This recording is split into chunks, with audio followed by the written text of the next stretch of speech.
حضرت عبداللہ بن مسعود رضی اللہ عنہ کی منقبت کے سلسلے میں اور جو فضائل ان کے حدیث کی کتابوں میں آئے ہیں اور پھر ان کے شاگردوں نے جو انہیں خراج تحسین پیش کیا ہے، اور سب سے بڑی بات یہ کہ جو سند صادق و مصدوق حضرت نبی کریم صلی اللہ علیہ وسلم کی زبان مبارک سے انہیں ملی تھی، ان تمام مباحث کو سمیٹتے ہوئے یہ آخری نشستیں جو چل رہی ہیں ان میں یہ بات چل رہی تھی کہ ابن مسعود رضی اللہ عنہ نے شاذ قرات کے مطابق قرآن کریم کی تلاوت کی، جو ان کے زمانے میں تو شاذ نہیں تھی مگر اس کے بعد وہ شاذ قراتوں میں شمار کی گئی۔ اور قرات عوام میں اس طرح سمجھی جاتی ہے کہ کوئی آدمی قرآن کریم کو اچھی آواز میں پڑھ لے تو بس اسے وہ لوگ قاری کہنا شروع ہو جاتے ہیں، حالانکہ یہ بات درست نہیں۔ قاری تو وہ ہوا کرتا ہے جسے 7 قرات کا علم ہو، 7 ائمہ جن جن قراتوں کو کرتے رہے ہیں ان کی تمام تفصیلات سے وہ واقف ہو، اور اسے پتا ہو کہ قرآن کریم میں کوئی ایک لفظ کس طرح کہاں پر پڑھا گیا ہے، پھر اسی لفظ کو دوسری جگہ کیسے پڑھا گیا ہے۔ مثلا آپ دیکھیے، ایک آسان سی مثال آپ سے عرض کرتے ہیں کہ وہ قرآن کریم جو حضرت عثمان رضی اللہ عنہ کی طرز کتابت پر، قریش کی خط و کتابت پر لکھے گئے تھے، ان کو آپ دیکھیں تو ہر جگہ آپ کو لفظ ابراہیم پر غور کرنا چاہیے۔ متعدد مقامات پہ اللہ تعالی نے ابراہیم کا لفظ استعمال فرمایا ہے، اور سیدنا ابراہیم علیہ الصلوۃ والسلام اللہ تعالی کے جلیل القدر پیغمبروں میں سے تھے، بارہا ان کا تذکرہ قرآن کریم میں ملتا ہے، اور کہیں پر یہ آپ کو لفظ ملے گا ابراہیم یا کے 2 نقطوں کے ساتھ، اور 2 چشمی ہا کے بعد یا جو آتی ہے اس کے نیچے 2 نقطے لگے ہوئے ہوں گے، اور کہیں پہ یہ ابراہیم آپ کو ملے گا بغیر نقطوں کی یا کے، اور ہا کو میم کے ساتھ ملا دیا گیا ہے، اور اسے زیر زبر پیش ان ذرائع سے ابراہیم پڑھا گیا ہے۔ تو ان دونوں میں فرق ہے۔ قرآن کریم پہ آپ غور کیجئے اور آپ متعدد مقامات پر جہاں یہ لفظ پائیں آپ کو یہ اختلاف ملے گا، تو جہاں پر 2 نقطے نہیں ہیں حقیقت یہ ہے کہ وہاں پر بعض قراء نے اسے ابراہام پڑھا ہے۔ حضرت ابراہیم علیہ الصلوۃ والسلام کا نام اب بھی انگلش میں آپ ابراہام سے پڑھتے ہیں، اور اسی طرح اور زبانوں میں بھی وہ ابراہام پڑھا جاتا ہے۔ تو قرآن کریم میں بعض مقامات پر یہ ابراہام پڑھا ہے بعض قاریوں نے، اور وہی قاری جو ابراہیم پڑھتے ہیں جب اس مقام پر پہنچتے ہیں تو زیر زبر کی مدد سے اسے ابراہیم پڑھتے ہیں۔ تو یہ ایک اختلاف میں مثال نقل کی ہے، اس سے پہلے متعدد مثالیں نقل کی تھی کہ قرآن کریم کی قرات میں جو اختلافات ہیں، ائمہ 7 نے اسے جیسے پڑھا ہے اور پھر 10 نے جیسے پڑھا ہے، اس کے مطابق کسی انسان کو یہ پورے کا پورا علم حاصل ہو اور قرآن کریم کو وہ 7 قراتوں سے پڑھ سکتا ہو، اور اس کے ساتھ ساتھ اسے رسم الخط کا بھی علم ہو کہ قرآن کریم کو کس طرح سے لکھا جائے گا۔ تو جس انسان کو ان تمام علوم پر، رسم الخط پہ، قرات 10 پہ اور تجوید پہ مہارت حاصل ہوتی ہے اسے قاری کہا جاتا ہے، وگرنہ ہمارے زمانے میں یہ جتنے لوگ ہیں یہ امام عاصم رحمۃ اللہ علیہ کی قرات کے مطابق قرآن کریم پڑھتے ہیں، یہ حافظ ہیں، قاری نہیں ہیں۔ ان کو قاری کہنا ایسے ہی ہے جیسے کوئی بچہ پری میڈیکل میں ہو، 10ویں 11ویں میں، 8ویں 9ویں جماعت میں، اور لوگ اسے ڈاکٹر کہنا شروع کر دیں۔ بھئی وہ پری میڈیکل کو کلیئر کرے گا، پھر اس کے بعد میڈیکل کالج میں پہنچے گا اور پھر ڈاکٹر بنے گا۔ اس لیے قاری ہونا کوئی آسان بات نہیں ہے۔ اس پورے ملک میں قاری پائی کتنے جاتے ہیں؟ بہت تھوڑے ہیں۔ یہ جو جتنے بڑے بڑے نامور قاری ہیں آپ ان کے پاس چلے جائیں اور ان سے یہی مسئلہ پوچھ لیں کہ حضرت یہ ابراہیم کہیں قرآن کریم میں لکھا ہوا پاتا ہوں بغیر نقطوں کے اور کئی نقطوں والا، یہ کس قاری کی قرات میں ابراہیم نقطوں والا ہے اور کس قاری کی قرات میں ابراہیم بغیر نقطوں کے ہے؟ تو وہ 7 قاریوں کے نام نہیں جانتے۔ اتنا تفصیلی علم ان کے پاس کہاں سے آیا؟ وہ تو حافظ تھے اور حافظوں نے اپنا نام قاری رکھ لیا۔ یہ ایسی ہے جیسے کوئی کمپاؤنڈر اپنے آپ کو ڈاکٹر کہنے لگے۔ تو پھر یہی چیزیں چلا کرتی ہیں. ظاہر ہے کہ جب جھوٹ اور نفاق معاشرے پر چھا جائے تو معاشرے میں کوئی آدمی اپنی اصل حیثیت سے باقی نہیں رہنا چاہتا. وہ چاہتا ہے کہ جو کچھ اس نے نہیں کیا ہے وہ ٹائٹل اور ڈگری بھی اسے مل جائے. اور اللہ نے یہ یہودیوں کی قرآن کریم میں صرف بیان کی ہے, وہ یحبون ان یحمدوا بما لم یفعلوا, اور یہودی یہ چاہتے ہیں کہ جو کام انہوں نے نہیں کیے اس کا کریڈٹ بھی انہیں پہنچے. تو اسے یاد رکھیے, قرات ایک مستقل علم ہے. عوام کے نزدیک تو اچھی آواز میں پڑھ لیا بس قاری ہو گیا. جاننے والے جانتے ہیں کہ قاری کتنے ہیں اور کتنوں کو قرات کا پورا علم ہے.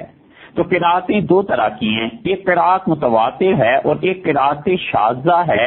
یہ جو شاذ قرات ہے, ابن مسعود رضی اللہ عنہ کے متعلق کہ انہوں نے سورہ اعلیٰ کو کیسے پڑھا تھا یہ بات پہلے گزر چکی. اور قرات شاذہ کے متعلق یہ اچھی طرح سمجھ لینا چاہیے کہ شاذ قرات کو ہم قرآن کریم نہیں کہتے. اگر کوئی شخص نماز میں شاذ قرات کو پڑھے تو اس کی نماز ہوگی ہی نہیں, کیونکہ وہ قرآن ہے ہی نہیں. اور نماز کے علاوہ اس کو تلاوت قرآن سمجھ کر اس کی تلاوت کرے تو یہ حرام ہے.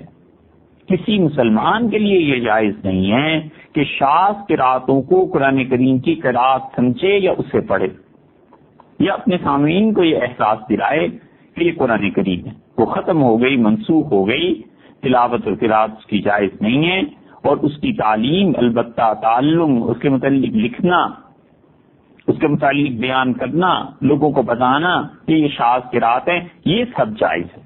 یہ جمہور مفتی حضرات کا یہی فتویٰ ہے. تو شاذ قراتیں جو امت میں اب تک کتابوں کی حد تک پائی جاتی ہیں, یا جب ہم پڑھتے ہیں اپنے اساتذہ سے تو اساتذہ اس کو بتاتے ہیں قرات کی کل 6 قسمیں ہیں, اپنی نوع کے اعتبار سے 6 طرح کی ہے. سب سے پہلے نمبر پہ متواتر قرات ہے. اور متواتر کا مطلب یہ ہے کہ جسے ایک پوری جماعت نے دوسری جماعت سے نقل کیا ہو, اتنی مشہور اور واضح ہو, جیسے لاہور کا پاکستان میں ہونا واضح ہے, جیسے دلی کا ہندوستان میں ہونا اور واشنگٹن کا امریکہ میں ہونا. کوئی شک و شبہ جس چیز میں نہ رہے, یہ متواتر قرات ہے. اور ہمارا ایمان اور عقیدہ اور ہمارے ایمان اور عقیدے کا حصہ ہے کہ قرآن کریم حضور اقدس صلی اللہ علیہ وسلم سے لے کے ہم تک متواتر پہنچا ہے. آج جو کچھ ہم 2 گتوں کے درمیان جلد ہوا پاتے ہیں اور سورہ فاتحہ سے لے کے والناس تک جتنا کچھ ہم دیکھتے ہیں اور پڑھتے ہیں, یہ سب کا سب اپنی قراتوں سمیت حضور اقدس صلی اللہ علیہ وسلم سے لے کے ہم تک متواتر پہنچا ہے. اس میں ایک حرف, ایک لفظ کی کمی بیشی نہیں ہوئی. جیسے اللہ تعالیٰ نے جبریل امین کو دیا تھا, جبریل کو اللہ نے کہا ہے کہ وہ امین ہے, امانت دار ہے, ہمارے پاس سے لے کے جاتا, ویسے ہی انہوں نے رسول اللہ صلی اللہ علیہ وسلم کو دیا. اور نبی کریم صلی اللہ علیہ وسلم اگر امین نہیں تھے تو دنیا میں کوئی امین نہیں.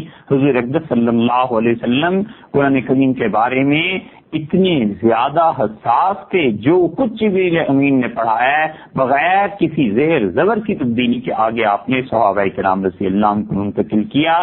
اور نبوت سچی ہو, جھوٹے نبی کے لیے نہیں, اس کے لیے تو سزا جہنم ہے, وہ تو اللہ کے الگ معاملہ ہے. سچا نبی حضور اقدس صلی اللہ علیہ وسلم, اللہ نے فرمایا وَلَوْ تَقَبَّلَ عَلَيْنَا لَبَعْضَ الْأَقَاوِيلِ, اور اگر ہمارے پاس سے جو وحی نہیں آئی, کوئی ایسی وحی یہ اپنے پاس سے بنا کر لوگوں کو دے دیتے, ہمارے متعلق کوئی بات ایسی کہہ دیتے جو ہم نے نہیں کہی ہے, جو وہی ہم نے جبریل امین کے ذریعے نہیں بھیجی, محمد صلی اللہ علیہ وسلم کہہ دیتے کہ یہ خدا کی طرف سے آئی ہے, لَأَخَذْنَا مِنْهُ بِالْيَمِينِ, ہم اپنے نبی صلی اللہ علیہ وسلم کا ہاتھ دایاں پکڑ لیتے, دایاں ہاتھ پکڑ لیتے یعنی مجبور اور بے بس انہیں کر دیتے.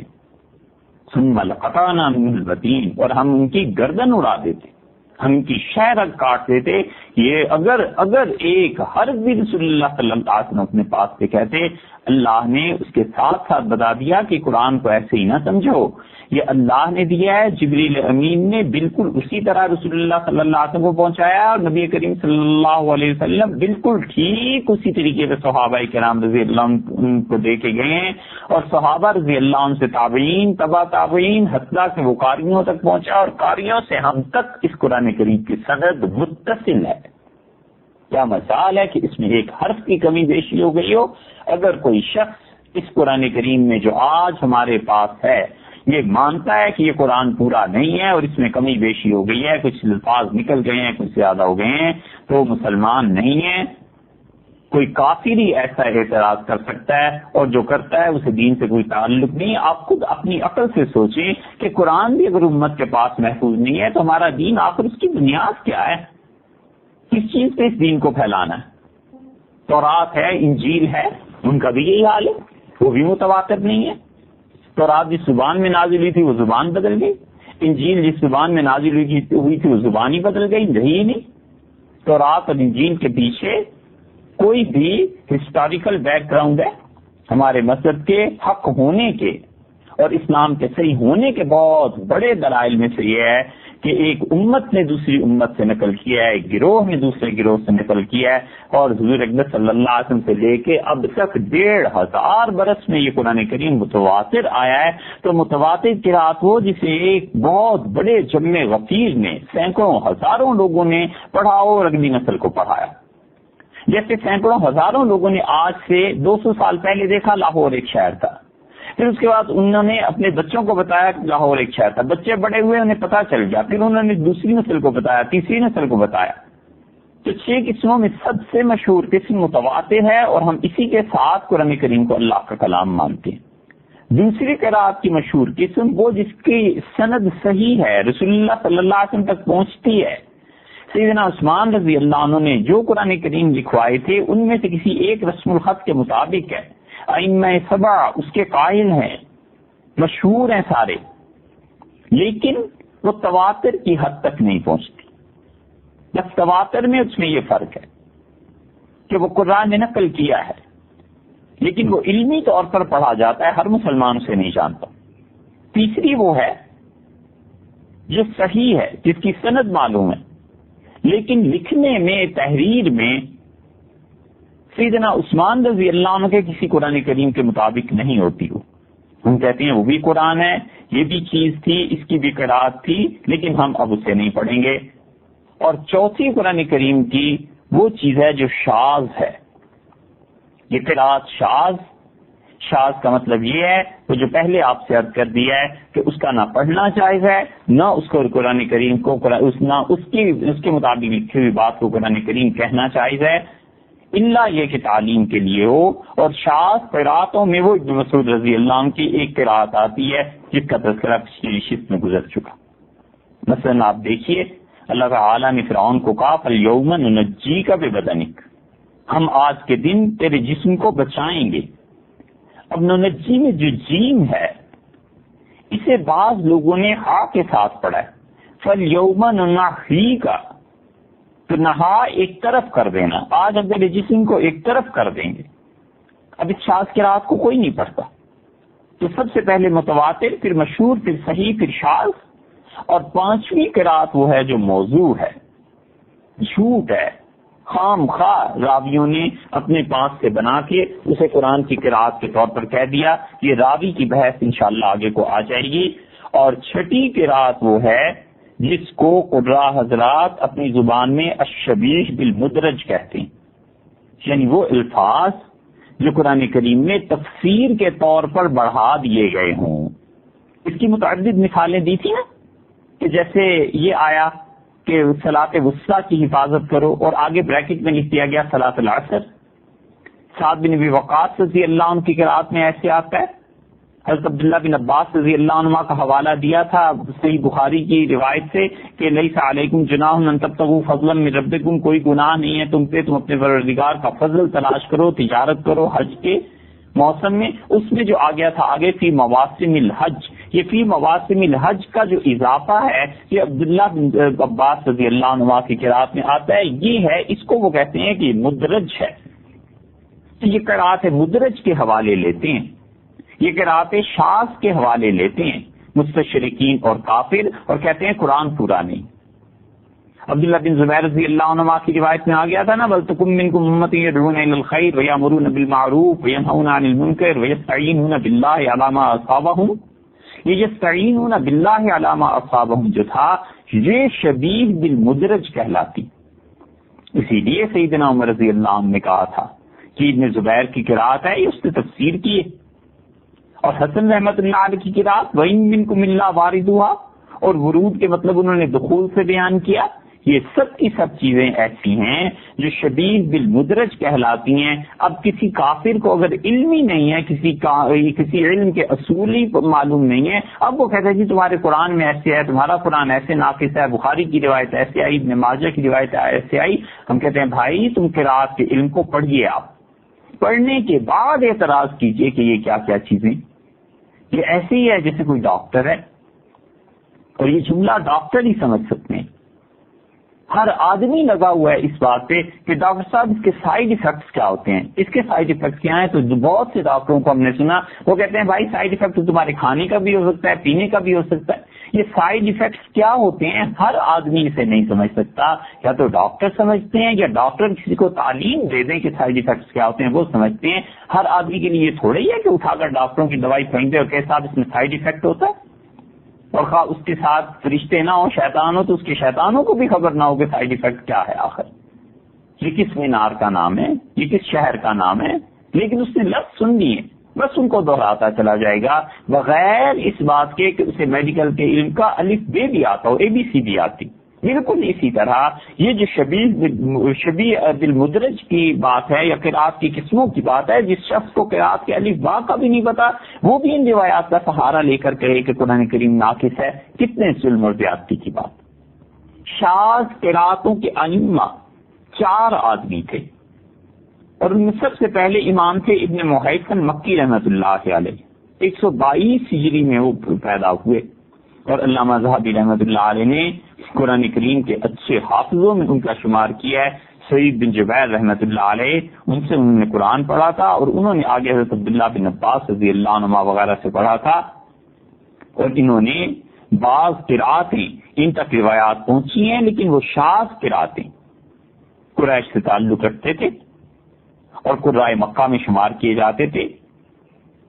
احمد بزی نے آپ سے روایت کی ہے، اور احمد البزی یہ 40 سال تک مسجد حرام میں مؤذن رہے، خدا کے گھر میں کعبۃ اللہ میں آذان دیتے رہے.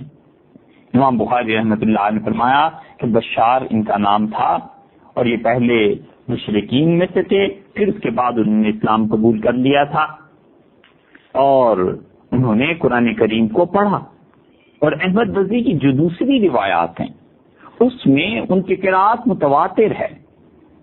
تو اس لیے ایک تو ائمہ قرات شاذہ میں سے پہلے امام ابن محیصن مکی ہیں، اور دوسرے امام یحییٰ یزیدی ہیں، ابو محمد یحییٰ بن مبارک بصری رحمت اللہ علیہ، اور قرات کے ائمہ میں سے تھے، اور بصرہ میں لوگ ان سے قرآن کریم پڑھتے تھے. حافظ ذہبی رحمت اللہ علیہ نے انہیں بہت اچھے الفاظ سے یاد کی ہے. معرفت القراء الکبار جو انہوں نے کتاب لکھی ہے، بہت اچھی کتاب ہے حافظ ذہبی رحمت اللہ علیہ کی بھی، اور انہوں نے یحییٰ یزیدی رحمت اللہ علیہ کی بڑی تعریف کی. انہوں نے اپنی قرات میں خود بعض چیزوں میں اپنے اختیار سے بھی کام لیا ہے. یہ بھی ایک لمبی بات ہے، لیکن قرآن کریم کو انہوں نے بہت ہی زیادہ محنت کر کے حاصل کیا تھا. یہ کہتے تھے کہ میرے والد یحییٰ ان کا نام تھا نا، یحییٰ بن مبارک، تو کہتے تھے میرے والد مبارک جو تھے وہ امام ابو عمر بصری رحمت اللہ علیہ کے پاس گئے، اور مکہ مکرمہ میں ملاقات ہوئی. تو میرے والد نے امام ابو عمر بصری رحمت اللہ علیہ سے عرض کیا کہ حضرت میرے بیٹے کو قرآن پڑھا دیں، اور والد مجھے مکہ میں چھوڑ کر چلے گئے. اور میرا حال یہ تھا کہ اس کے بعد میں ان سے ملا ہی نہیں، اور چیزیں پڑھتا رہا، یہاں تک کہ والد تجارت کے لیے گئے اور پھر وہ واپس آ گئے. اور واپسی کے وقت جو امام ابو عمر بصری رحمت اللہ علیہ تھے والد کو سن کے ملاقات کے لیے آئے، تو انہوں نے کہا یحییٰ کا کیا بنا؟ تو انہوں نے کہا جب سے تم نے کہا تھا اس دن کے بعد سے آپ کے لڑکے نے منہ ہی نہیں دکھایا. تو والد کو شدید غصہ آیا. انہوں نے کہا جب تک میرا بیٹا کھڑے کھڑے تم سے پورا قرآن نہ پڑھ لے یہ گھر میں خدا کی قسم داخل نہیں ہو سکتا. اور کہتے ہیں اب میری جان اٹک گئی، اور میں نے وہی کیا جو والد نے کہا تھا. امام ابو عمر بصری رحمت اللہ پر بیٹھ گئے، اور میں ان کے سامنے کھڑا ہو گیا، اور پھر نماز کے اوقات کے علاوہ پھر میں بیٹھا نہیں، کھڑے ہو کے جب تک پورا قرآن کریم میں نے ان کو سنا نہیں دیا والد نے گھر آنے کی اجازت نہیں دی. تو ایسے لوگ تھے. یہ دوسرے امام ہیں آیا ان کی قرات شاذ ہے. اور تیسرے امام جن کی قرات کی شاذ قرات کی روایتیں کتابوں میں ملتی ہیں، یہ حسن بصری رحمۃ اللہ علیہ. ایک سیدنا حسن بن علی رضی اللہ عنہما ہے، وہ نہیں.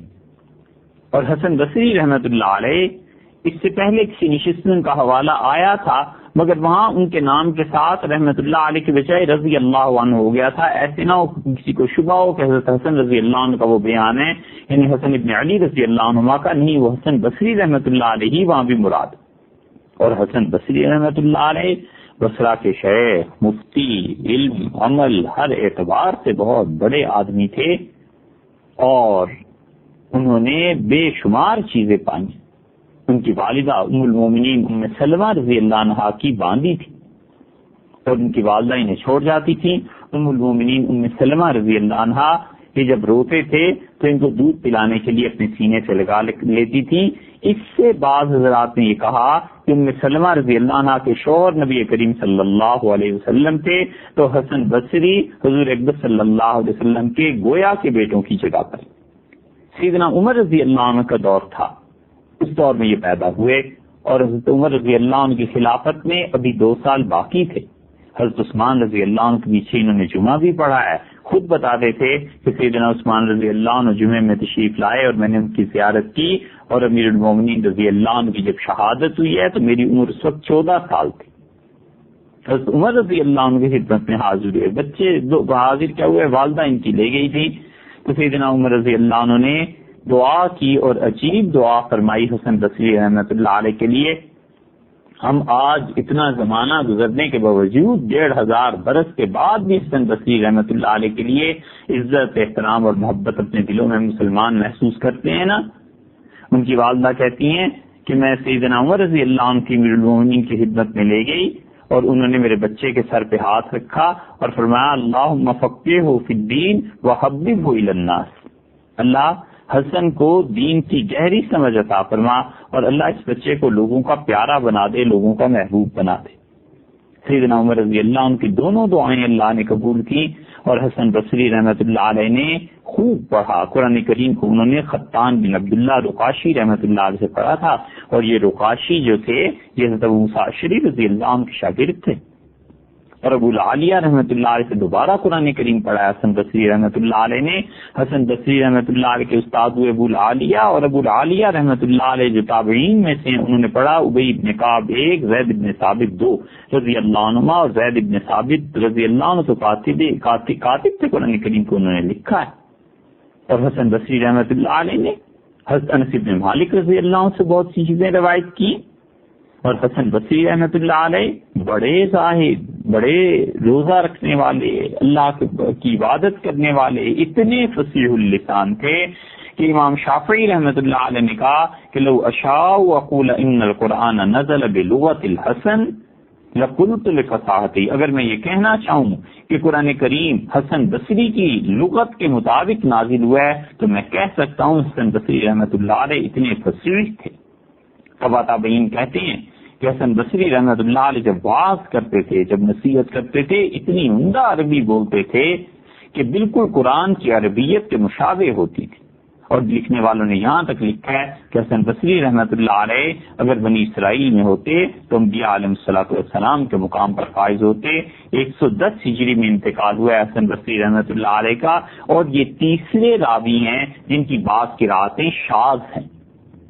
اور چوتھے راوی جن کی قراتیں شاذ ہیں وہ سلیمان بن مہران رحمۃ اللہ علیہ آمش سندھی تھے، اور سندھ اور جدہ کے عربوں کے جو تعلقات تھے بحری جہازوں کے ذریعے. اور بعض حضرات کا خیال یہ ہے کہ ان کے والد جو تھے ان کا تعلق سندھ یا کوفہ سے تھا، بعض کی کوفہ کی بھی روایت.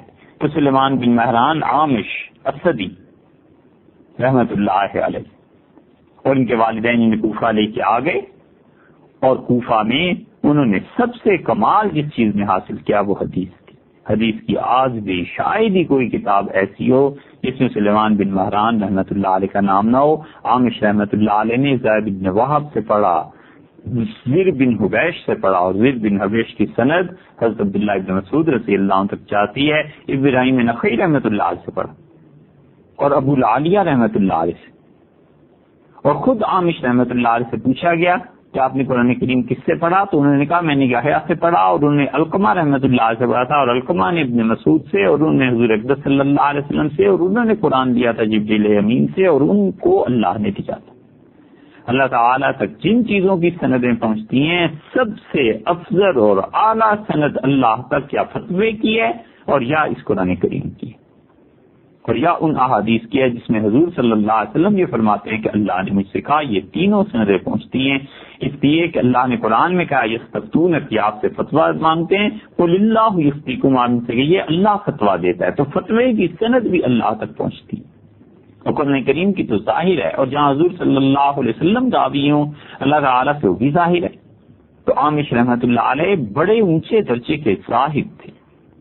وہ کی کہتے تھے میں نے عامش کو مسجد جاتے دیکھا اور 70 سال تک ان کی تکبیر اولیٰ فوت نہیں ہوئی، اور 60 سال تک میں نے خود دیکھا ہے کوئی رکعت ان کی قضا نہیں ہوئی، یعنی دیکھنے والوں نے انہیں دیکھا. اور عامش رحمۃ اللہ علیہ بہت سے حکمت کی باتیں ان کی ہیں. عامش رحمۃ اللہ علیہ کے انتقال 148 ہجری میں ہوا تھا. یہ چاروں راوی ہیں ایسے جن کی سندیں حدیث کی کتابوں میں، قرات کی کتابوں میں ہر جگہ ملتی ہیں، اور یہ ہیں ائمہ شاذ قراتوں کے. ان قراتوں میں عبداللہ ابن مسعود رضی اللہ عنہ کی بھی شاذ قرات کا ذکر آ جاتا ہے. اور باقی 7 ائمہ وہ ہیں جو متواتر ہیں، اور ان 7 ائمہ سے جو متواتر ہیں قرآن کریم ہم تک متواتر پہنچا ہے. ہم کیسے یہ مان سکتے ہیں کہ قرآن کریم متواتر نہیں ہے؟ ولیعذ باللہ جتنی سندیں اس وقت مسلمانوں کے پاس ہیں یہ سلسلہ در سلسلہ، واسطہ بواسطہ، تابعین تبع تابعین تک، اور پھر صحابہ کرام رضی اللہ عنہم تک، اور پھر صحابہ کرام رضی اللہ عنہ سے رسول اللہ صلی اللہ علیہ وسلم تک پہنچتی.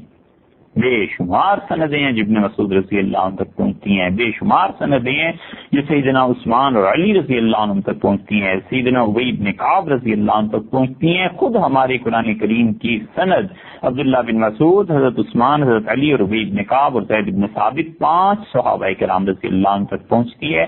ہم نے اساتذہ سے پڑھا، انہوں نے اپنے اساتذہ سے پڑھا، انہوں نے اپنے اساتذہ سے پڑھا. یہ سب چھپی ہوئی ملتی ہیں، اور ان سب نے جس طرح پہلے آدمی نے پڑھایا تھا آخری آدمی کو بھی ویسے ہی پڑھانے کی کوشش کی. مدینہ منورہ کے پہلے 7 قراء میں پہلے قاری مدینہ منورہ کے ہیں، اور مدینہ منورہ کے قاری امام نافع رحمۃ اللہ علیہ ہیں. اور نافع رحمۃ اللہ علیہ عبداللہ بن عمر رضی اللہ عنہ کے ساتھ رہے، اور نافع رحمۃ اللہ علیہ قرآن کریم پڑھتے تھے.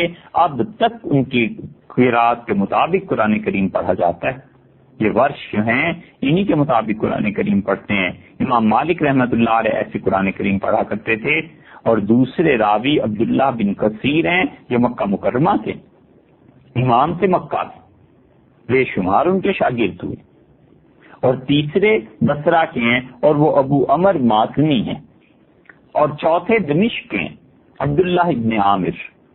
یہ 4 قاری مختلف 4 جگہوں کے، مدینہ منورہ میں امام نافع رحمۃ اللہ علیہ پڑھاتے تھے، مکہ مکرمہ میں عبداللہ بن کثیر رحمۃ اللہ علیہ پڑھاتے تھے، بصرہ میں ابو عمر مازنی رحمۃ اللہ علیہ پڑھاتے تھے، اور دمشق میں شام میں عبداللہ بن عامر رحمۃ اللہ علیہ پڑھاتے تھے. 4 تو یہ گویا پورے عالم اسلام میں، اور 3 باقی قاری وہ تینوں کے تینوں کوفہ میں پڑھاتے تھے. تو کوفہ میں ابن مسعود رضی اللہ عنہ بھی ہوں، اور کوفہ میں پوری امت میں 7 قراتیں جو متواتر ہیں ان کا آدھے کے قریب حصہ تو کوفہ سے آیا، اور پھر کوئی کہے کہ قرآن متواتر نہیں، یہ کیسی عجیب بات. حضرت عمر رضی اللہ عنہ کے دور سے ہی ابن مسعود رضی اللہ عنہ تعلیم کے لیے چلے گئے تھے، جیسے کہ پہلے بھی بیان ہوا تھا. اسی لیے شاطبی رحمۃ اللہ علیہ کہتے ہیں کہ کوفہ 3 قاری اس میں آئے، اذاؤ، اور انہوں نے قرآن کریم کی قرات کی اشاعت کی، اور کوفہ کو ایسے خوشبودار بنا دیا قرنفلا، جیسے کہ قرنفل خوشبودار ہوتی ہے. قرنفل کہتے ہیں لونگ کو، لونگ ہوتا ہے نا، دیکھا آپ نے، یہ لونگ جو داڑھ کے درد میں بھی استعمال ہوتا ہے، یہ لونگ بند ہوتا ہے پھر یہ کھلتا ہے نا، تو لونگ کو اگر آپ غور سے دیکھیں تو وہ پھول کی طرح ہوتا ہے، تو اسے ہندی میں کہتے تھے کرن پھول۔ تو یہ کرن پھول جب ہندوستان سے یہیں پیدا ہوتا تھا، عربوں میں گیا تو عرب اب اتنا لفظ کیسے بولتے، پھول، وہ تو پے اور ہے ملے تو پھے بنتا ہے نا، تو عرب تو اتنی ثقیل زبان نہیں استعمال کرتے تھے، اس لیے کرن پھول سے یہ قرنفل بن گیا، اور قرنفل کہتے ہیں لونگ کو۔ تو شاطبی رحمت اللہ علیہ نے کہا کہ ان قاریوں نے تینوں نے کوفہ کو اتنا خوشبودار بنا دیا جیسے کہ ہوا چل پڑتی ہے اور قرنفل کی خوشبو اس میں آتی ہے، اور کوفہ کے ان تین قاریوں میں سب سے بڑی ہستی امام عاصم رحمت اللہ علیہ کی تھی، اور عاصم رحمت اللہ علیہ کے شاگرد ہیں حفص، ابو حفص جن کی قرات ہم پڑھتے ہیں، اور دوسرے وہاں حمزہ تھے، اور تیسرے کسائی تھے رحمت اللہ علیہ، اور کسائی رحمت اللہ علیہ نحو میں امام ہیں۔ اور ان تینوں کی سندیں، حضرت عاصم رحمت اللہ علیہ کی سند جس سے آج تک ہم قرآن کریم پڑھ رہے ہیں، لوگ کہتے تھے دو چیزیں کوفہ کے پل سے باہر نہیں جائیں گی، اور حسد کرنے والے حسد کر کر کے مر گئے، قبروں میں پہنچ گئے، مٹی میں مل گئے، آج ان کے نام یاد نہیں ہیں مگر ان کی حسد کی باتیں اب بھی کتابوں میں لکھی ہیں۔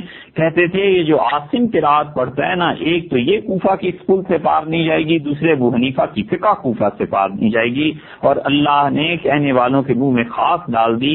عاصم رحمت اللہ علیہ کی قرات آج اکثر حصہ دنیا کا پڑھ رہا ہے، ہم جو پڑھتے ہیں امام عاصم رحمت اللہ علیہ کی قرات کو پڑھتے ہیں، حرمین شریفین میں عاصم رحمت اللہ علیہ کی قرات پڑھی جاتی ہے، اور افریقہ کو چھوڑ کے باقی دنیا میں بالعموم عاصم حفص رحمت اللہ علیہ کی قرات، عاصم کے شاگرد تھے حفص رحمت اللہ علیہ۔ تو عاصم رحمت اللہ علیہ نے قرآن کا ایک ایک حرف پڑھا ہے عبداللہ بن حبیب رحمت اللہ علیہ سے، اور انہوں نے پھر دوبارہ قرآن پڑھا ابو عبد الرحمن سلمی سے، اور تیسری مرتبہ قرآن پڑھا زر ابن حبیش سے۔ اور یہ عبداللہ بن حبیب ابو عبد الرحمن سلمی، انہوں نے ایک ایک حرف قرآن کریم کا کہتے تھے، ہم نے سیدنا عثمان رضی اللہ عنہ سے پڑھا، پھر امیر المومنین سیدنا علی رضی اللہ عنہ سے پڑھا، اور عبداللہ ابن مسعود سے پڑھا، اور ربیع ابن کعب سے پڑھا، اور زید ابن ثابت سے پڑھا، پانچ مرتبہ قرآن کا ایک ایک حرف پڑھا ہے۔ حضرت عثمان، علی، عبداللہ بن مسعود، ربیع ابن کعب اور زید ابن ثابت رضی اللہ عنہم، اور ان کی سند آج ہم تک متواتر چلی آتی ہے، ان 5 صحابہ کرام رضی اللہ عنہم سے ہماری سند جا کر ملتی، اور وہ کہتے ہیں زر ابن حبیش رحمت اللہ علیہ کہ میں نے عثمان اور عبداللہ ابن مسعود رضی اللہ عنہ سے ایک ایک حرف قرآن کریم کا پڑھا ہے، اور انہوں نے حضور اقدس صلی اللہ علیہ وسلم سے پڑھا تھا۔ عثمان اور ابن مسعود رضی اللہ عنہ کس کے شاگرد تھے؟ اور نبی کریم صلی اللہ علیہ وسلم پر جبریل امین آئے، اور جبریل نے اللہ تعالیٰ سے قرآن کریم کو لیا۔ اور دوسرے قاری حمزہ ہیں، 80 ہجری میں پیدا ہوئے، امام ابو حنیفہ رحمۃ اللہ علیہ کا اور ان کا سال پیدائش ایک ہی ہے۔ امام ابو حنیفہ رحمۃ اللہ علیہ کا انتقال 150 میں ہوا، حمزہ کا انتقال 154 میں ہوا، اور حمزہ رحمۃ اللہ علیہ جو قاری ہیں وہ کہتے ہیں میں نے پورا قرآن کریم جو پڑھا ہے 3 آدمیوں سے پڑھا ہے، امام صادق رحمۃ اللہ علیہ سے، امام عامش رحمۃ اللہ علیہ سے، اور محمد بن ابی لیلہ سے، اور ایک روایت میں انہوں نے چوتھا نام بھی لیا، اور ان کا حمران بن عاین رحمۃ اللہ علیہ سے میں نے قرآن کریم پڑھا ہے، ان 4 سے۔ اور ان کی سب سے عالی سند حمزہ رحمۃ اللہ علیہ کی جو ہم تک پہنچتی ہے وہ یہ ہے کہ حمزہ رحمۃ اللہ علیہ نے قرآن کریم جعفر امام صادق رحمۃ اللہ علیہ سے پڑھا، انہوں نے اپنے والد حضرت جعفر رحمۃ اللہ علیہ سے پڑھا، اور جعفر رحمۃ اللہ علیہ نے اپنے والد امام باقر رحمۃ اللہ علیہ سے پڑھا، اور باقر رحمۃ اللہ علیہ نے اپنے والد سیدنا زین العابدین علی بن حسین رضی اللہ تعالی عنہما ان سے پڑھا، اور انہوں نے اپنے والد گرامی قدر حضور اقدس صلی اللہ علیہ وسلم کے نواسے، کربلا کے شہید حضرت فاطمہ رضی اللہ عنہ کے جگر گوشے، اور اللہ نے بڑا بلند مقام درجے جنت میں ان کے لیے رکھے، حضرت حسین رضی اللہ عنہ سے پڑھا، اور حضرت حسین رضی اللہ عنہ تو اپنے والد گرامی قدر امیر المومنین علی مرتضیٰ کرم اللہ وجہہ ان سے پڑھا، اور سیدنا علی رضی اللہ عنہ نے رسول اللہ صلی اللہ علیہ وسلم سے کیسے کہا جا سکتا ہے کہ جس قرآن کو اللہ نے جبریل امین کو دیا اور انہوں نے حضور صلی اللہ علیہ وسلم کو بتایا، اور نبی کریم صلی اللہ علیہ وسلم علی مرتضیٰ کو پڑھایا، اور علی مرتضیٰ نے حسین کو، اور حسین نے اپنے بیٹے علی کو، اور علی نے پھر آگے اپنے بیٹے محمد الباقر کو، اور پھر جعفر صادق کو، اور یہی سند ہم تک پہنچتی ہے۔ کون کہہ سکتا ہے کہ یہ قرآن متواتر نہیں اور ہم تک نہیں پہنچا؟ سارے اہل بیت تھے رضی اللہ تعالی عنہ، ونور اللہ مرکزہ. یہ سب اہل بیت کے واسطے سلسلے سے قرآن کریم ہم تک پہنچا. حمزہ کہتے ہیں میں نے عامش رحمۃ اللہ علیہ قرآن پڑھا، اور عامش سے جب میں نے قرآن پڑھا تو ان سے پوچھا تو انہوں نے کہا میں نے یحییٰ ابن ذباب سے پڑھا تھا. اور یحییٰ ابن ذباب نے کس سے پڑھا ہے؟ وہ تو بہت مشہور آدمی ہے، علقمہ اور اسود دونوں سے. اور علقمہ اور اسود کے علاوہ زر ابن حبیش سے، ربوع عبد الرحمن سلمی سے، اور ان سب نے عبداللہ ابن مسعود رضی اللہ عنہ سے پڑھا تھا. اور ابن مسعود رضی اللہ عنہ نے پورا قرآن کریم انہیں پڑھایا تھا. تیسرے ان کے استاد حمزہ کے محمد بن ابی لیلہ قاضی تھے، اور محمد بن ابی لیلہ نے کہا کہ میں نے قرآن کریم پورے کا پورا ابو المنہال سے پڑھا، اور انہوں نے حرف بحرف سعید بن جبیر سے، اور انہوں نے حضرت عبداللہ بن عباس رضی اللہ عنہ سے پڑھا. اور پھر وہ کہتے تھے کہ حضرت ابی بن کعب رضی اللہ عنہ کے شاگردوں سے پڑھا ہے. اور حمران جن جو چوتھے ان کے استاد ہیں حمزہ کے، وہ کہتے ہیں کہ میں نے پورا قرآن کریم ابو الاسود سے پڑھا، اور ابو الاسود جو تھے انہوں نے پہلے حضرت عثمان رضی اللہ عنہ سے پڑھا تھا، پھر سیدنا علی رضی اللہ عنہ جب کوفہ تشریف لائے ہیں تو پورا قرآن کریم انہیں سنایا. تو پانچوں صحابہ کرام رضی اللہ عنہ، سیدنا علی، ابن مسعود، وحی ابن کعب، عثمان اور زید ابن ثابت رضی اللہ عنہ، ان پانچوں تک، چار ان میں سے ایسے ہیں جن تک پوری سند متصل ہے حمزہ رحمۃ اللہ علیہ کی. یہ دوسرے قاری تھے کوفہ کے، اور کوفہ میں تیسرے قاری جو ہوئے، اس کوفہ میں اتنا علم تھا، اتنے لوگ تھے کہ ایک سے ایک بڑا آدمی تھا. اور یہ ہوا کرتا ہے کہ جب ایک نسل بہت بڑی ہوتی ہے پھر اس کے بعد کی نسل کے جو لوگ ہوا کرتے ہیں بعض اوقات وہ ان کے ادراک اور علم تک نہیں پہنچ سکتے تو وہ گرتے بھی اتنے شدید ہیں. تیسرے کوفہ کے کسائی تھے، اور کسائی کا لقب اس وجہ سے ہوا کہ انہوں نے حج کا احرام جب باندھا تو انہوں نے اس پہ کمبل اوڑھ لیا، یہ کمبل سے باندھا تھا. علی بن حمزہ ان کا نام تھا. تو کسا عربی میں کہتے ہیں چادر کو، کمبل کو، اس معنی میں استعمال ہوتا ہے. تو کسائی رحمۃ اللہ علیہ نے قرآن کریم عیسیٰ بن عمر سے پڑھا، اور عیسیٰ بن عمر نے طلحہ بن مسلک سے، اور انہوں نے ابراہیم نخعی سے، اور ابراہیم نخعی سے پھر علقمہ اور عبداللہ ابن مسعود اور رسول اللہ صلی اللہ علیہ وسلم. یہ سارے قاری انہوں نے قرآن کریم ان پانچ صحابہ کرام رضی اللہ عنہ سے پڑھا. اور کوفہ والوں نے خاص طور پہ سند میں حضرت عثمان، حضرت علی اور ابی بن کعب رضی اللہ عنہ آتے ہیں، اور ابن مسعود رضی اللہ عنہ، کیونکہ سیدنا علی رضی اللہ عنہ کا تو دارالخلافہ وہ تھا، اور ابن مسعود رضی اللہ عنہ نے وہاں کی تعلیم دی تھی، تو وہاں تو ہونا ہی تھا. تو جو قرآن انہوں نے اپنے شاگردوں کو پڑھایا تھا یہ سب کا سب اللہ کے ہاں سے لوح محفوظ ہی سے آیا تھا، اور لوح محفوظ سے جبریل امین نے اخذ کیا تھا. حق تعالی شانہ نے براہ راست جبریل امین کو کوئی چیز دی تھی، اور پھر حضور اکبر صلی اللہ علیہ وسلم کو جبریل امین نے پڑھ کر سنایا. اور آخری سال میں حضور اکبر صلی اللہ علیہ وسلم نے 2 مرتبہ جبریل امین کو پڑھ کے سنایا. پھر جبریل امین نے حضور اکبر صلی اللہ علیہ وسلم کو پڑھ کے سنایا. پھر رسول اللہ صلی اللہ علیہ وسلم نے ابی بن کعب کو رکھا تھا کہ قرآن کریم وہ لکھیں. اور حضور اکبر صلی اللہ علیہ وسلم کا اپنا گھر سیدنا علی رضی اللہ عنہ، ان کے گھر میں رہنے والے، ان کے پاس رہنے والے حضور صلی اللہ علیہ وسلم کے معتمد خلیفہ راشد اور ابی بن کعب، جن کو نبی کریم صلی اللہ علیہ وسلم خدا نے مجھے کہا ہے ابی میں تمہیں قرآن پڑھ کے سناؤں. تو ابی نے کہا کیا میرا نام اللہ نے لیا ہے؟ تو رسول اللہ صلی اللہ علیہ وسلم ہاں جبریل یہی کہتے ہیں کہ اللہ نے کہا ہے محمد صلی اللہ علیہ وسلم سے کہیں ابی کو قرآن پڑھ کے سنائے. کتنے خوش نصیب تھے، اللہ کی طرف سے نازل ہوئی وہی حضور صلی اللہ علیہ وسلم جبریل امین لے کے آئے کہ آپ اپنے اس صحابی ابی کو کہیے، ابی کو قرآن پڑھ کے سنائیے. کتنے خوش نصیب تھے کہ رسول اللہ صلی اللہ علیہ وسلم نے پڑھ کے لم یکن الذین کفروا انہیں سنائی. تو ابی نے جب سنا کہ اللہ نے میرا نام لیا ہے تو رو پڑے. اور ابن مسعود رضی اللہ عنہ ابن مسعودی تھے، اور حضرت عثمان رضی اللہ عنہ قرآن کریم کے جامع اور اسے پھیلانے والے. یہ پانچوں کے پانچوں قرآن کریم کے بارے میں اگر امانت دار نہیں تھے تو پھر دنیا میں اسلام کا اللہ ہی حافظ ہے، پھر کوئی اسلام دنیا میں نہیں. ان حضرات نے اس وحی کو تسلسل کے ساتھ ہم تک پہنچایا. اس میں تحریف کیسے ہو سکتی ہے؟ اس لیے قرآن کریم میں تحریف تو اس وقت ہوتی جب صحابہ کرام رضی اللہ عنہ کچھ گڑبڑ کرتے. آپ دیکھتے ہیں ہماری کتابوں میں یہ روایتیں، بخاری میں، ابن ماجہ میں، جس کے حوالے متعدد مرتبہ دیے ہیں. اب خود سوچیں کہ اگر ان لوگوں کو یہ ڈر ہوتا، خوف ہوتا کہ ارے آنے والے لوگ کیا کہیں گے، تو ان روایات کو نقل کرتے. سچے صاف ستھرے لوگ تھے، نفاق کا شائبہ نہیں پایا جاتا تھا. انہوں نے جو کچھ انہیں اپنے زمانے میں ملا سب کچھ اپنی کتابوں میں نقل کر دیا. انہوں نے کہا بھائی سچ بولنا ہے، اللہ کے یہاں جواب دینا ہے. یہ چیزیں ہم سے صحابہ رضی اللہ عنہ سے ہم تک پہنچی ہیں، بالکل بلا کم مقاصد نقل کر دی. وہ لوگ بیٹھ کے کوئی سازشیں تھوڑے ہی گھڑا کرتے تھے ولیعذ باللہ.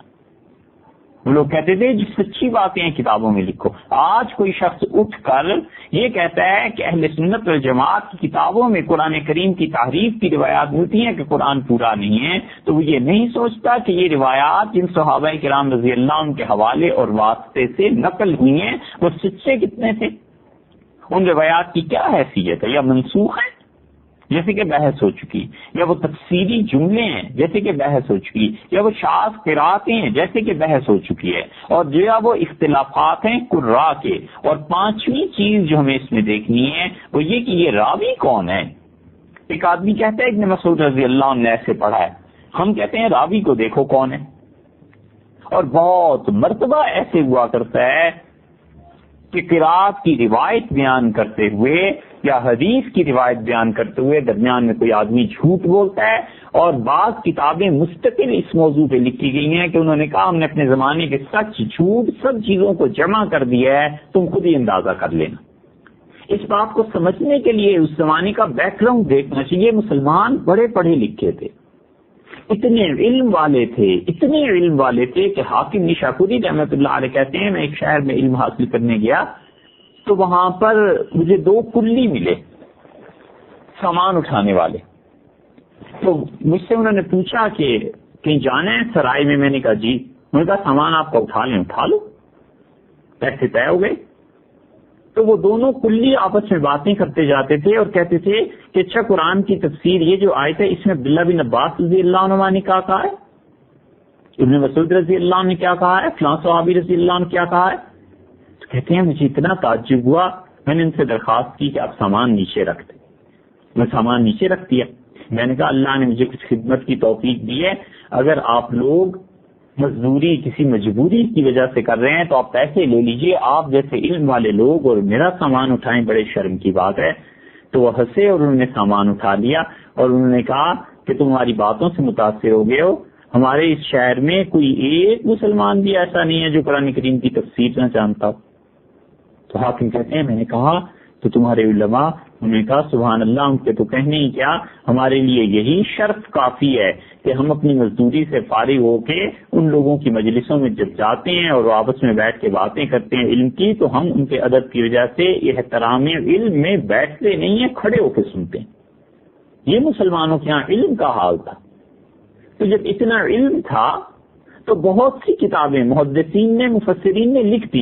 انہوں نے کہا بھی ہمارے زمانے میں جتنا سچ جھوٹ ہم تک پہنچا ہے یہ سب ہم درج کر رہے ہیں، تم خود ہی پڑھ لینا کیا اصل ہے کیا جھوٹ ہے کیا سچ ہے. در منصور جو کتاب ہے نا سیوطی رحمۃ اللہ علیہ کی، اس میں ہر طرح کی روایتیں مل جائیں گی، سچ بھی جھوٹ بھی.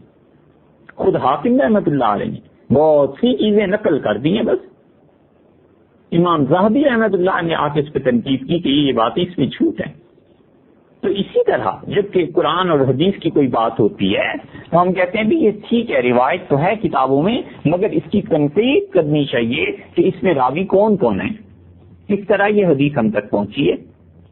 اور بڑے المیے کی بات ہے کہ جو بالکل جھوٹے راویوں کی روایتیں ہیں وہ اب چالاک لوگ نکال کر لے آتے ہیں اور کہتے ہیں جی حدیث میں آیا ہے، فلاں تفسیر میں آیا ہے، فلاں جگہ آیا ہے. ارے بھائی لکھا ہوا تو یقیناً ہے لیکن یہ روایت آئی کہاں سے. امام شوکانی رحمۃ اللہ علیہ نے فتح القدیر لکھی ہے، قرآن کریم کی تفسیر ہے. 1250 ہجری میں ان کا انتقال ہو گیا.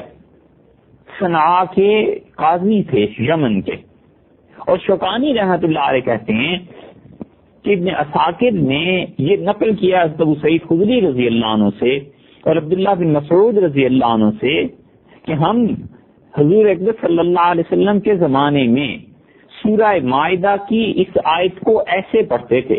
سورہ مائدہ کی 67 نمبر آیت ہے، قرآن کریم کھول کے دیکھ لیجئے، اس میں لکھا ہے یا ایھا الرسول بلغ ما انزل الیک من ربک. اے نبی صلی اللہ علیہ وسلم جو قرآن ہم نے آپ پہ نازل کیا ہے اسے لوگوں تک پہنچا دیجیے. وَإِن لَّمْ تَفْعَلْ، اور اگر آپ قرآن لوگوں تک نہیں پہنچائیں گے فَمَا بَلَّغْتَ رِسَالَتَهُ، آپ نے اپنی رسالت کا حق ادا نہیں کیا، آپ نے اپنی ڈیوٹی پوری نہیں کی. وَاللَّهُ يَعْصِمُكَ مِنَ النَّاسِ، اللہ آپ کی حفاظت کرے گا لوگوں سے. ان اللہ لا يهدي القوم الكافرين، یہ آیت اب نہیں ملے گی قرآن کریم میں. ابن مسعود رضی اللہ عنہ نے کیا کہا؟ انہوں نے کہا ہم حضور صلی اللہ علیہ وسلم کے زمانے میں اس آیت کو ایسے پڑھتے تھے، یا ایھا الرسول، اے رسول صلی اللہ علیہ وسلم، بلغ ما انزل الیک من ربک، اللہ نے جو آپ تک قرآن کریم حکم جو دیا ہے اس کو لوگوں تک پہنچا دیجیے. آگے کیا پڑھتے تھے؟ یہ اس قرآن میں نہیں. ان علی مولا المومنین، کہ علی رضی اللہ عنہ ایمان والوں کے آقا ہیں. وَإِن لَّمْ تَفْعَلْ، اور اگر آپ نے یہ بات نہ پہنچائی سیدنا علی رضی اللہ عنہ کی ولایت کی، فما بلغت رسالت، آپ نے رسالت کا حق ادا نہیں کیا. واللہ یعصمک من الناس، اللہ آپ کو لوگوں سے بچائے گا. ہم کہتے ہیں یہ ہے روایت. اس روایت میں پہلے دیکھو یہ آیت کیا اس نے راوی نے کہی ہے. ابن مسعود رضی اللہ عنہ نے کہا کہ رسول اللہ صلی اللہ علیہ وسلم کو حکم ہوا کہ آپ پہنچا دیجیے لوگوں تک کہ سیدنا علی رضی اللہ عنہ ایمان والوں کے مولا ہیں. کون ایسا مسلمان ہے جو امیر المومنین مولا علی کرم اللہ وجہہ کو اپنا مولا، اپنا آقا نہیں مانتا؟ سیدنا علی رضی اللہ عنہ کے جوتے مل جاتے تو سر پہ رکھے جانے کے قابل تھے، نجات کا ذریعہ بن جاتے. امیر المومنین رضی اللہ عنہ معمولی آدمی تھے. حضور اکرم صلی اللہ علیہ وسلم نے جو فرمایا ہے کہ میں شہر ہوں علم کا اور علی رضی اللہ عنہ اس کا دروازہ ہیں، اور رسول اللہ صلی اللہ علیہ وسلم نے تھوڑی باتیں، تھوڑے مناقب ان کے بیان کی. آپ نے فرمایا اللہ حق کو ادھر پھیر دے جدھر علی پھر جائے. اور رسول اللہ صلی اللہ علیہ وسلم فرمایا کہ علی تم سے نفرت سوائے منافق کے اور کوئی نہیں کرتا، اور ایمان والے ہیں جو تم سے محبت کرتے ہیں. تو علی رضی اللہ عنہ کی محبت، ان کی ولایت کا کون قائل نہیں بھائی؟ بات اس پہ نہیں ہے، بات اس پہ ہے کہ یہ آیت کہاں ہے. انہوں نے کہہ دیا، ابن ثاقب نے لکھا ہے، شوکانی رحمۃ اللہ علیہ نے، اور ابن مسعود رضی اللہ عنہ کی روایت ہے. اس روایت کو جب ہم نے دیکھا کہ اچھا بھائی ابن مسعود رضی اللہ عنہ سے کس نے یہ بات سنی تھی، ابن مسعود رضی اللہ عنہ سے آگے یہ بات آخر چلی ہے نا، کس نے کس سے کہی تھی؟ راویوں کی سند کو دیکھو تو معلوم ہوا کہ اس کی سند ہی کچھ نہیں، بالکل مجروح روایت، پوری سند بھی معلوم نہیں. کہتے ہیں ابو بکر نے یہ کہا. کون ابو بکر بھائی؟ ابو بکر کے راوی نام کے دیکھ لو. ابو بکر سلمی ہے، ایک اور ابو بکر ہیں، ایک ابو بکر ایسے ہیں جن کا حافظہ ضعیف تھا. انہوں نے کس سے سنا؟ انہوں نے عاصم سے سنا. اچھا بھائی عاصم کے نام کو دیکھو تو عاصم نام کے تو کم سے کم بھی 30-35 راوی مل جاتے ہیں. ان عاصموں میں سے کس سے سنا تھا؟ ایک سے ایک بڑا جھوٹ، ایک سے ایک بڑا جھوٹ ہے. تو راوی بھی پرکھنے ہیں یا نہیں؟ بس اتنا کافی ہے کہ ابن ثاقب نے لکھا لہٰذا ہم نے اسے نقل کر لیا. معلوم ہوتا ہے حضرت عبداللہ ابن مسعود رضی اللہ عنہ تک یہ سند پہنچی نہیں ہے، ہی جھوٹ. اور اسی جھوٹ کو چونکہ شوکانی نے فتح القدیر میں نقل کر دیا ہے، اس لیے لوگ اب سمجھے بیٹھے ہیں کہ آیت ایسی ہی نازل ہوئی تھی اور حضرت عثمان رضی اللہ عنہ نکال دی تھی. والعیاذ باللہ. سیدنا عثمان رضی اللہ عنہ نکال گئے اور پورا 12 برس ان کا دور خلافت چلتا رہا. اور سیدنا علی رضی اللہ عنہ اپنے بیٹے حسن رضی اللہ عنہ کو بھیجتے رہے کہ امیر المومنین کی حفاظت کرنا. اور سیدنا علی رضی اللہ عنہ نہج البلاغہ میں کہیں کہ عثمان اچھے تھے، ایسے تھے، ان کے فضائل اور مناقب بیان کریں. یہاں تک سیدنا علی رضی اللہ عنہ کہیں کہ ہم مختلفنا علی دم عثمان فنحن براء منہ، ہمارا اور ہمارے دوستوں کا اختلاف سیدنا عثمان رضی اللہ عنہ کے خون پہ ہے، اور میں عثمان رضی اللہ عنہ کے قاتلوں سے بری ہوں. اور سیدنا علی رضی اللہ عنہ بار بار کہیں کہ عثمان کے دشمنوں سے میرا تعلق نہیں. کیا وہ اس عثمان کے متعلق کہتے تھے جو عثمان قرآن کریم سے ان کا نام نکال گیا اور قرآن کے ان کا نام نکلا، یعنی نکلا پوری آیت کو یہ ہٹا گیا؟ تو سیدنا علی رضی اللہ عنہ کی نظر میں وہ مسلمان رہ گیا تھا؟ امیر المومنین تو چھوڑے نا، وہ تو بہت بات کی بات ہے. سیدنا علی رضی اللہ عنہ جن کے بارے میں صرف مسلمان ہی نہیں امیر المومنین ہونے کے قائل، ان کی بیعت کی بھی ہے. اور وہ صاحب ایسے کہ قرآن درمیان سے آیت نکال گیا علی رضی اللہ کی. کیا تک بنتی ہے، کیا جھوٹ ہے جو اس راوی نے کہا ہے، اور اس کو والعیاذ باللہ لوگ نقل کرتے آتے ہیں. اس لیے ہمیشہ جو حدیث ہے، جو قرآن کریم کے متعلق کوئی بات ہے تو راوی بھی دیکھنا چاہیے. اگر استطاعت نہ ہو تو اہل علم سے پوچھ لینا چاہیے. آج بدقسمتی سے مسلمانوں میں جتنی بھی جماعتیں کام کر رہی ہیں، ہاں ان کا کوئی بھی مکتب ہے فکر ہو، دین کی اشاعت کے سلسلے میں، دین کی تبلیغ کے سلسلے میں، آپ 10 ایک بیانات ان کے اٹینڈ کر لیجئے، اور جو حدیثیں وہ لکھتے ہیں بولتے ہیں وہ لکھ لائیے، اور ان بزرگوں کی روایات کو آپ کسی صاحب علم سے کہیے، انہی سے پوچھیے کہ حضرت یہ کہاں آئی ہے روایت، کہاں سے یہ حدیث سنا رہے ہیں؟ اکثر و بیشتر جھوٹ ہے، اور جھوٹ بھی رسول اللہ صلی اللہ علیہ وسلم پر ہے۔ وجہ اس کی یہ ہے کہ صحیح احادیث اور روایات بیان کرنے کے لیے پڑھنا پڑتا ہے، علم حاصل کرنا پڑتا ہے، پر پڑھے کون؟ علم کون حاصل کرے؟ اتنی تحقیق کون کرے؟ ہمارے زمانے میں حضور اکرم صلی اللہ علیہ وسلم پر جھوٹ پھیل گیا ہے۔ آپ لکھ لیں، بس کسی پہ کچھ چیرہ تنقید کی ضرورت نہیں، آپ 8-10 بیانات مختلف لوگوں کے اٹینڈ کر کے ان حدیث کو لکھ لیں، اور پھر اہل علم سے کہیں کہ ان حدیثوں کو صحیح طور پر ثابت کرنے کی الفاظ حضور اکرم صلی اللہ علیہ وسلم نے کہے تھے۔ اچھا بھئی اتنا ہی ثابت ہو جائے کہ مفہوم کی کوئی بات حضور اکرم صلی اللہ علیہ وسلم نے کہی تھی، کوئی ایسی بات نہیں ہے، اور جھوٹ در جھوٹ ہے، صرف لوگوں کے دل گرمانے کے لیے، اپنی جماعت میں اضافہ کرنے کے لیے، لوگوں کو ذرا اپنے قریب لانے کے لیے، اور کچھ کبر اپنی علمیت کا روب جھاڑنے کے لیے، اور اس بات کا احساس نہیں کہ نبی کریم صلی اللہ علیہ وسلم نے فرمایا تھا من کذب علی متعمدا، جو شخص مجھ پر جھوٹ بولتا ہے جان بوجھ کے، فلیتبوأ مقعدہ من النار، اسے چاہیے کہ وہ سوچ لے، تیار کر لے اپنا ٹھکانہ جہنم کی آگ۔ تو دیکھنا ہے کہ راوی کون ہے۔ معلوم ہوا کہ جو راوی غلط ہیں، جو راوی جھوٹے ہیں، اس کی بات کا کیا اعتبار ہے؟ تو اس لیے ناسخ اور منسوخ کی بحث ہو گئی، تفسیری جملے آپ سے عرض کرتی ہے، شاذ قراتوں کی بات ہو گئی۔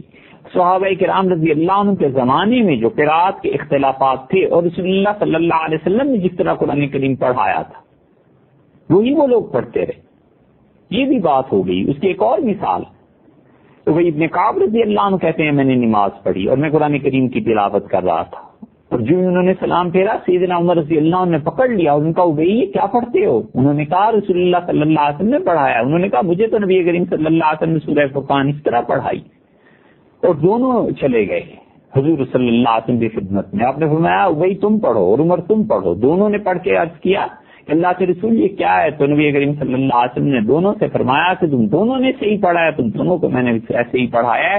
یہ قرات کے اختلافات اوپر سے ہی چلے آتے ہیں، اللہ کو یہی منظور تھا۔ اب اللہ تعالیٰ سے پوچھیے کہ ایک لفظ کو دو مرتبہ کیسے پڑھایا گیا اور کیوں نازل کیا گیا؟ مالک یوم الدین، مالک یوم الدین، قرآن کریم میں سینکڑوں مثالیں ایسی دی جا سکتی ہیں، ابراہیم اور ابراہیم، مالک اور ملک، بہت سی مثالیں، لیکن عام آدمی کے سمجھنے کے لیے یہ بات کر رہے ہیں۔ تو نسخ، تفسیری جملے، شاذ قراتیں، قرات کے اختلافات، اور پانچویں چیز روات، یہ 5 چیزیں فعال کرنی چاہیے۔ اس کے بعد سوچنا چاہیے کہ اگر قرآن کریم کی کوئی ایک روایت بھی آج ایسی ملتی ہے جس سے ثابت ہوتا ہے یا شبہ پڑتا ہے کہ قرآن میں تحریف ہو گئی ہے، تو ان 5 اصولوں پر ہم پرکھیں گے۔ ہم سب سے پہلے دیکھیں گے کہ دیکھنا اس کی ناسخ کوئی آیت تو نہیں، کہیں یہ آیت منسوخ تو نہیں ہو گئی تھی جس کا حوالہ یہ مستشرق یہ کافر دے رہا ہے۔ تو کہے گا اس طرح آتا ہے، ہم کہیں گے دیکھنا کہیں تفسیری جملہ تو نہیں، دیکھنا کہیں شاذ قرات تو نہیں، اچھا بھئی یہ قراء کا اختلاف تو نہیں، ارے اس کی سند بھی تو دیکھ لو، اس کا راوی کوئی ضعیف جھوٹا تو نہیں آ گیا درمیان میں۔ ان 5 چیزوں کے بعد ہم کہتے ہیں قرآن کریم میں تحریف ہو کیسے سکتی ہے؟ تحریف تو ہوتی ہے اگر صحابہ رضی اللہ عنہ کرتے، رسول اللہ صلی اللہ علیہ وسلم نے جو چیزیں خود تبدیل فرمائی ہیں اس کا تعلق یا قرات سے ہوگا یا تفسیری جملوں سے ہوگا یا ناسخ منسوخ کی بحث ہوگی۔ تحریف کی صرف ایک ہی صورت ممکن تھی، اور وہ یہ کہ صحابہ رضی اللہ عنہ کرتے، اور صحابہ کرام رضی اللہ عنہ نے تحریف کر دی، اچھا صاحب ایک لمحے کے لیے مان لیا، 1500 برس سے وہ تحریف چلی آتی ہے، اصل قرآن کہاں ہے؟ پھر اسلام کا کیا اعتبار ہے؟ پھر اللہ ہی حافظ ہے، پھر اس اسلام کو چھوڑ دینا چاہیے، والعیاذ باللہ، جس کی کتاب محفوظ نہیں رہ سکتی۔ یہ بات نہیں ہو سکتی۔ ہمارے نزدیک قرآن کریم کی ترتیب تک اللہ کی دی ہوئی ہے، اور اب تک امت میں محفوظ چلی آتی ہے۔ صحابہ کرام رضی اللہ عنہ نے جس ترتیب سے قرآن پڑھا اور پڑھایا تھا، ہمارے نزدیک اب تک وہ ہے، اور قرآن کریم جتنا ہے اس کی 4 ترتیبیں ہیں۔ سب سے پہلی ترتیب یہ ہے کہ سورہ فاتحہ ہے، پھر بقرہ ہے، پھر آل عمران ہے۔ اس لیے جو لوگ یہ شوشہ نکالتے ہیں نا کہ نزولی ترتیب چاہیے، قرآن نازل کیسے ہوا تھا؟ اللہ کے بندو غور کرو، قیامت تک قرآن کریم کی ترتیب نزولی ایسی صاف نہیں مل سکتی۔ ٹک لگائی ہے جنہوں نے بھی لگائی ہے۔ سورہ اقرا کو پہلے لکھتی ہے کہ سورہ اقرا بسم ربک الذی خلق نازل ہوئی، بھئی سورہ اقرا بسم ربک الذی خلق کی تو 5 آیتیں نازل ہوئی تھی، پھر اس کے بعد سورہ مدثر کی 3 آیتیں نازل ہوئی۔ تو اس طرح پھر کرنا چاہیے کہ سورہ علق کی 5 آیتیں لکھ کے پھر سورہ مدثر کی 2 آیتیں لکھ دینی چاہیے۔ یہ ثابت کیسے ہوگا کہ قرآن کی کون سی آیت کس موقع پہ نازل ہوئی اور رسول اللہ صلی اللہ علیہ وسلم نے کس صورت میں لکھوایا؟ اس لیے ہم کہتے ہیں نزولی ترتیب کچھ نہیں ہے، اپنے اندازے سے لکھی ہے جس نے بھی لکھی ہے، ہمیں معلوم ہے کہ کہاں کہاں لکھی اور چھپی ہوئی ہے، مگر وہ سب اندازے ہیں، اس کی کوئی حقیقت نہیں، اور نہ ہی کوئی آدمی اب قرآن کریم کو قیامت تک نزولی ترتیب میں لا سکتا ہے اور نہ اس کو کچھ فائدہ ہے۔ ہم اس کے قائل ہیں، اہل سنت والجماعت کے رسول اللہ صلی اللہ علیہ وسلم ترتیب دے کر گئے تھے۔ قرآن کی 4 ترتیبیں ہیں، چاروں متواتر ہم تک پہنچی ہیں۔ سورتوں کی ترتیب ہے، سورہ فاتحہ ہے، پھر بقرہ ہے، پھر آل عمران ہے، پھر سورہ نساء ہے۔ اگرچہ اس میں اختلاف ہوا ہے اور بعض حضرات نے سورہ آل عمران سے پہلے سورہ نساء کو مانا ہے، لیکن وہ اس طرح پرنٹنگ نہیں تھی، پریس نہیں تھے، لوگ مختلف ٹکڑوں پہ قرآن کریم کے لکھتے تھے۔ ابن مسعود رضی اللہ عنہ سورہ نساء کو بعض روایات میں پہلے رکھا، سورہ آل عمران کو بعد میں رکھا، وہ روایات الگ ہیں، لیکن یہ کہ ترتیب جو رسول اللہ صلی اللہ علیہ وسلم نے جس طرح قرآن کو زندگی میں پڑھا اور پڑھایا اور جبریل امین کو 2 مرتبہ سنا اور سنایا، تو یہی ترتیب تھی جو آج ہمارے پاس ہے۔ اور ہم اس کے بھی قائل ہیں کہ آیات کی ترتیب صورتوں کے اندر جو ہے وہ بھی حضور صلی اللہ علیہ وسلم نے اللہ کے حکم سے رکھی تھی۔ سورہ فاتحہ میں الحمدللہ رب العالمین پہلے ہے اور الرحمن الرحیم بعد میں ہے۔ اگر کوئی شخص کہے کہ سورہ فاتحہ ایسے نازل ہوئی تھی کہ مالک یوم الدین، الحمدللہ رب العالمین، الرحمن الرحیم، غیر المغضوب علیہم، غلط کہتا ہے۔ سورتوں کے اندر آیات کی ترتیب یہ بھی رسول اللہ صلی اللہ علیہ وسلم نے رکھی۔ تیسری ترتیب جس کے ہم قائل ہیں اور ہمارے عقیدے اور ایمان کا حصہ ہے کہ قرآن کے جو کلمات ہیں یہ بھی وہی ہیں جو جبریل امین نے رسول اللہ صلی اللہ علیہ وسلم کو دیے تھے، انہیں آگے پیچھے کرنا جائز نہیں۔ مثلاً الحمدللہ سے شروع ہوتا ہے سورہ فاتحہ اور قرآن۔ اب کوئی کہ للہ الحمد، اس سے شروع کر لو، الحمد کو بعد میں لے جاؤ، للہ کو پہلے لے آؤ، غلط کہتا ہے، کفر کا ارتکاب کرتا ہے۔ اگر وہ کہتا ہے کہ قرآن ایسے نازل ہوا تھا کہ للہ الحمد رب العالمین، یہ کفر کا ارتکاب کرتا ہے۔ ہم کہتے ہیں نہیں، الحمدللہ رب العالمین ہی ہے۔ اور چوتھی ترتیب ہم کہتے ہیں قرآن کے جو حرف ہیں یہ بھی ایسے ہی تھے۔ مثلا الحمدللہ، حمد میں کتنے لفظ آئے بھائی؟ ہا، میم اور دال۔ اب کوئی کہتا ہے کہ ہا، میم اور دال کو ذرا سا اگر تم الٹا کرو تو المدح للہ، مدح و ثنا، اردو میں الفاظ استعمال ہوتے ہیں نا الفاظ ایسے، اور وہ کہتا ہے کہ المدح للہ استعمال ہوا تھا، الحمدللہ نہیں تھا۔ تو ہا، میم اور دال، ان کو ہا میم دال پڑھو گے تو حمد ہو جائے گی، میم دال ہا پڑھو گے تو مدح ہو جائے گی۔ تو یہ مدح جو ہے وہ لفظ تھا، یہ صحابہ رضی اللہ عنہ نے بدل کے اسے حمد کر دیا تھا۔ ہم کہتے ہیں یہ بھی کفر کی حرکت ہے۔ اگر کوئی کہتا ہے ولیعاذ باللہ، یہ تینوں چیزیں یعنی صورتوں کے اندر آیات کی ترتیب، کلموں کی ترتیب، حتیٰ کہ الفاظ کی ترتیب، یہ بھی وہی ہے جو جبریل امین اللہ سے لے کے آئے تھے اور نبی کریم صلی اللہ علیہ وسلم نے ہم سے لیا اور پھر امت میں ہم تک پہنچا۔ یہ چاروں کی چاروں ترتیبیں ایسے ہی۔ اور جو لوگ کہتے ہیں کہ قرآن کریم کی ترتیب میں یہ چاروں خرابیاں پائی جاتی ہیں، انہیں سوچنا چاہیے خاص طور پہ آخری تینوں ترتیبوں کا انکار کرتے ہوئے کہ یہ تو انسان کو کفر تک پہنچا دیتی ہیں۔ اگر قرآن کریم اتنا ہی ناقص ہے ولیعاذ باللہ تو اسلام میں کیا ہے پھر؟ اس لیے تحریف ہوتی اگر کسی نے کی ہوتی تو صحابہ کرام رضی اللہ عنہ نے کی ہوتی۔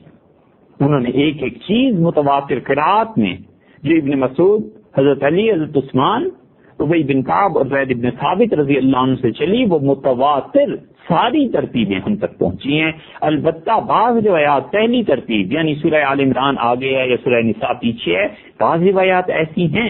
اسی لیے ہم کہتے ہیں کہ یہ جو اگر کوئی آدمی کہتا ہے تو وہ اتنی بڑی غلطی یعنی کفر کا ارتکاب نہیں کرتا، ولیعاذ باللہ کفر بہت بڑی چیز ہے، لیکن باقی تینوں ترتیبوں میں کوئی کہتا ہے کہ ایسے نہیں، ایسے ہونا چاہیے تھا اور صحابہ رضی اللہ عنہ نے ایسے بدل دیا تھا، تو یہ اس کا جملہ کفر کا ہے۔ تو قرآن کریم مکمل متواتر حضور اکبر صلی اللہ علیہ وسلم سے لے کے ہم تک اسی ترتیب سے پہنچا ہے جس ترتیب سے آج ہم اس کی قرآت کرتے ہیں۔